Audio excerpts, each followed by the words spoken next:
Bismillahirrahmanirrahim. Assalamualaikum warahmatullahi wabarakatuh. Kita lanjutkan kembali pembahasan rundown materi menuju OSN. Sekarang kita akan coba bahas tentang interaksi antara permintaan dan penawaran yang sudah kita bahas di materi sebelumnya dalam pembahasan keseimbangan pasar atau equilibrium market. Ya, kita lihat ini kita mulai pembahasan tentang materi pasar. Nah, kalau di materi pasar itu sebenarnya kalau dibahas lebih lanjut lagi, itu ada jenis-jenis pasar. Ada pasar persaingan sempurna, ada pasar persaingan tidak sempurna. Itu tentang struktur pasar.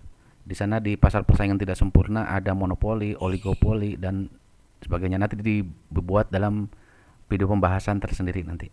Nah, yang jelas sekarang pasar yang akan kita bahas ini interaksinya, interaksi antara pembeli dan penjual. Ini artinya kekuatan dan pembeli dan penjualnya sama, berarti pasar persaingan sempurna, boleh dikatakan ini pasar persaingan sempurna. Jadi belum ada intervensi dari pelaku ekonomi yang lain, katakanlah dari pemerintah juga belum ada. Dan betul-betul kekuatan pembeli dan kekuatan penjual, permintaan dan penawaran. Nah, di pasar itu menunjukkan interaksi antara pembeli dan penjual ketika akan memperjualbelikan barang dan jasa. Itu intinya pasar di sana. Bisa menunjukkan tempat, bisa menunjukkan juga interaksi antara pembeli dan penjual. Cuman harus diingat bahwa kalau posisi kita jadi pembeli, nih posisi kita jadi pembeli, itu cara berpikirnya berbeda dengan kalau kita posisinya sebagai penjual. Kita ingat lagi perilaku pembeli itu dipengaruhi oleh hukum permintaan. Jadi cenderung pembeli itu ingin mendapatkan harga yang lebih murah. Jadi hukum permintaan itu kan mengatakan kalau harganya lagi mahal, jumlah yang dibelinya cenderung akan sedikit. Tapi kalau harganya lagi murah, biasanya jumlah yang dibelinya banyak. Berbeda dengan penjual, itu terpengaruh oleh hukum penawaran. Kalau harganya lagi naik, biasanya jumlah barang yang ditawarkannya akan naik juga, akan banyak juga. Tapi kalau harganya lagi turun, jumlah barang yang ditawarkannya akan sedikit, seperti itu. Jadi ada kontradiksi antara perilaku pembeli dan penjual. Nah, di pasar inilah mereka berinteraksi. Di dalam istilah kita ada proses tawar-menawar. Ada proses tawar-menawar. Nah, kalau seandainya keinginan pembeli dan keinginan penjual itu sama, nah sama di sini menunjukkan apa? Menunjukkan harganya berapa sih? Di mana pembeli sama keinginannya dengan penjual. Oke lah, saya beli dengan harga sekian, penjual pun sama. Oke, harganya sekian. Dan kuantitasnya berapa yang ingin dibeli dengan yang dijualnya. Di mana harga dan kuantitasnya sama-sama disepakati. Disepakati oleh pembeli dan penjual berdasarkan keinginan pembeli dan keinginan penjual. Nah, di pembahasan sebelumnya, perilaku pembeli ini atau keinginan pembeli ini dan keinginan penjual itu sudah kita analisis dalam bentuk fungsi matematis. Nah, kalau pembeli dalam bentuk fungsi permintaan, nah kalau penjual dalam bentuk fungsi penawaran. Jadi keseimbangan pasar atau transaksi bisa terjadi ketika keinginan pembeli yang diwakili oleh fungsi permintaan sama dengan keinginan penjual yang diwakili dengan fungsi penawaran. Jadi boleh dikatakan transaksi bisa terjadi atau keseimbangan pasar, itu istilahnya keseimbangan pasar, terjadi ketika fungsi permintaan sama dengan fungsi penawaran. Nah, fungsi permintaan ini dalam bentuk misalkan QD sama dengan QS. Nah, QS-nya ini fungsi penawaran. Atau kalau ada soal juga yang dalam bentuk P, berarti PD sama dengan PS. Ini dalam bentuk fungsi matematis, fungsi linear biasanya. Nah, kalau fungsi permintaan dan penawaran ini dalam bentuk kurva, nah garisnya diingat kembali kalau permintaan itu dari kiri atas ke kanan bawah, kalau penawaran itu dari kiri bawah ke kanan atas. Jadi ini menunjukkan perilaku yang berbeda. Nah, ketika mereka bertemu, nah garis ini dipertemukan, nanti akan ada titik potong. Titik potong pada tingkat Q berapa dan pada tingkat P berapa dan pada tingkat Q berapa nanti ditemukan titik equilibrium, titik keseimbangan. Ini artinya titik keseimbangan ini titik kesepakatan antara perilaku pembeli dengan perilaku penjual. Jadi kalau kita membahas tentang keseimbangan pasar atau harga keseimbangannya, ada juga yang mengatakan harga keseimbangannya atau jumlah keseimbangannya di pasar, nanti kita mempermasalahkan pada tingkat harga berapa dan pada tingkat jumlah berapa, di mana keseimbangan pasar terjadi. Pembeli dan penjual sepakat deal melakukan transaksi. Seperti itu. Itu konsep dasarnya dari terjadinya keseimbangan pasar. Nah, sekarang kita langsung saja ke contoh soalnya. Diketahui fungsi permintaan ini diketahui Q sama dengan 15 min 1,5 P. Nah, yang membedakan nih, kalau permintaan itu angka yang nempel ke variabelnya negatif min 1,5.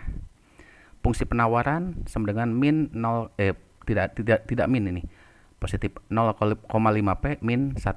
Seperti itu. Nah, ini yang membedakan ini. Ini menunjukkan kecenderungannya. Tentukan keseimbangan pasarnya dan gambarkan kurvanya, seperti itu.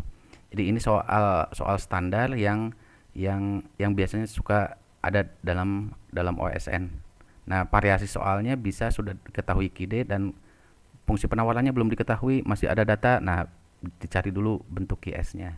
Jadi variasi soalnya bisa berbagai macam, tapi prinsip dasarnya seperti ini. Jadi kita disuruh untuk mencari keseimbangan pasarnya, dan terkadang juga bisa yang dimintanya adalah bentuk kurvanya. Nah, keseimbangan pasar itu nih, soalnya kalau dalam bentuk Q nih fungsinya, berarti QD sama dengan QS rumusnya. Nah, QD-nya 15 min 1,5 P dan QS-nya 0,5 P min 1. Tinggal dimasukkan saja, ini seperti biasa. Yang ada variabel P kita pisahkan dalam satu ruas, 0,5 nih, min 1,5 P min plus 0,5 P pindah ruas, berarti min 0,5 P, dan 15-nya pindah ke kanan. Berarti min 1 min 15. Min 1,5 P dikurangi 0,5 P berarti 2 P, min 2 P. Dan min 1 dikurangi 15 berarti min 16. Berarti P-nya bisa diketahui, min 16 dibagi 2 berarti 8. Berarti harga keseimbangannya atau keseimbangan pasar terjadi ketika pada tingkat harga 8. Nah, 8 ini 8 satuan uang. Bisa 8 rupiah, bisa 8 ribu, bisa 8 juta, bisa 800 ribu. Pokoknya 8 satuan uang. Nah, dalam keseimbangan pasar, untuk mencari titik keseimbangan tidak cukup hanya diketahui pada tingkat harganya, tapi kita juga harus sampai ke mencari berapa kuantitas yang disepakatinya gitu.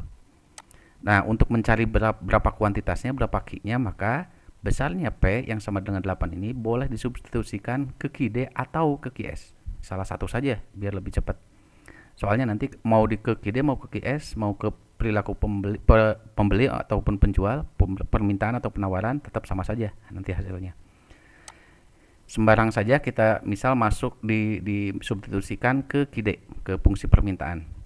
15 min 1,5 P. Nah, berarti Q sama dengan 15 min 1,5, P-nya 8, dimasukkan saja ke sini. Berarti Q sama dengan 15 min 12. Berarti Q-nya sama dengan 3. Berarti titik keseimbangan pasar terjadi pada tingkat harga 8 satuan uang dan jumlah barangnya 3. 3-nya 3 satuan unit, berarti bisa 3 unit, bisa 30 unit, 300 unit, seperti itu. 3 satuan unit. Nah, berarti kesimpulannya harganya 8 dan kuantitasnya 3. Kalau dibuat dalam bentuk titik koordinat ini untuk keperluan pembuatan kurvanya di diagram Kartesius, Q, P. Jadi titiknya Q, P, berarti titiknya adalah Q, P. Berarti 3,8. Seperti itu. Jadi keseimbangan pasarnya pada titik 3,8. Harganya 8, kuantitasnya 3.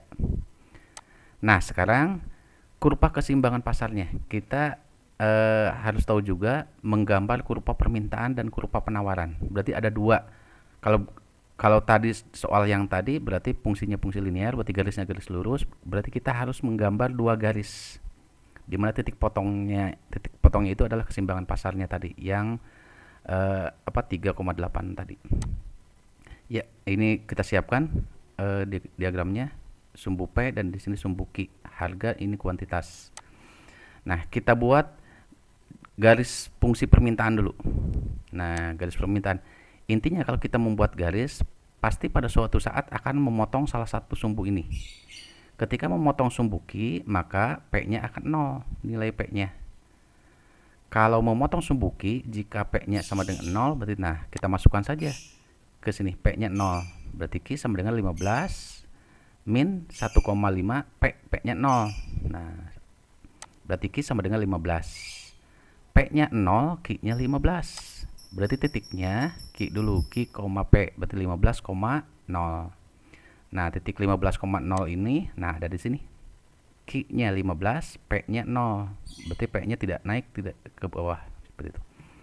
Ini adalah titik 15,0. Nah, untuk membuat garis minimal diketahui 2 titik. Nanti tinggal dihubungkan. Nah, titik yang kedua adalah kita cari titik potong yang memotong sumbu P. Kalau memotong sumbu P, itu syaratnya Q-nya harus 0. Nah, berarti Q-nya 0, nih Q sama dengan 15 min 1,5 P, berarti Q-nya 0. 0 sama dengan 15 min 1,5 P. Kita sederhanakan, nih min 1,5 P pindah ruas ke kiri, berarti 1,5 P sama dengan 15. Berarti P sama dengan 15 dibagi 1,5, berarti P-nya 10. Berarti akan memotong sumbu P di titik 0,10.